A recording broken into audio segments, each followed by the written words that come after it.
गांव के किनारे एक हवेली थी। दिन में बिल्कुल शांत, लेकिन रात होते ही रसोई से बर्तन खटकने की आवाज आती। एक युवक ने हिम्मत की और आधी रात को अंदर गया। चूल्हा जल रहा था, दाल पक रही थी, रोटियां सिक रही थी, पर वहां कोई नहीं था।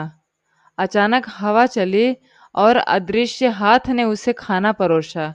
आवाज आई, मैं इस हवेली की बहू हूँ।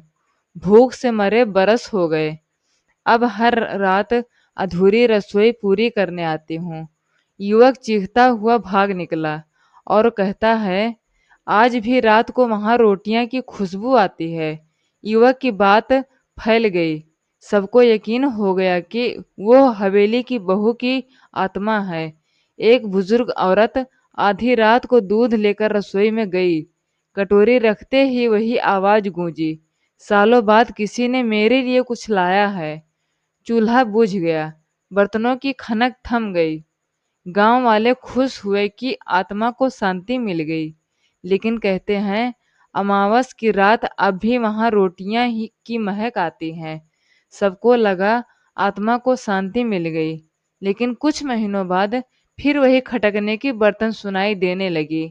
एक चरवाहे ने देखा, रसोई में बहू की परछाई खड़ी थी और उसके सामने उसका ससुर। वो चिल्ला रहा था, तूने बिना मुझे खिलाए खाना बनाया था, अब मैं भी चैन से नहीं रहूंगा। गांव वालों ने बताया, बहू उसी की वजह से भूखी मरी थी। अब हवेली की रसोई में दो आत्माएं हैं, एक भूखी बहू और एक दूसरा निर्दयी ससुर। और जो भी वहां आता है उसे अदृश्य थाली परोसी जाती है, जिसकी खुशबू में हमेशा गुनाह की संधाद होती है।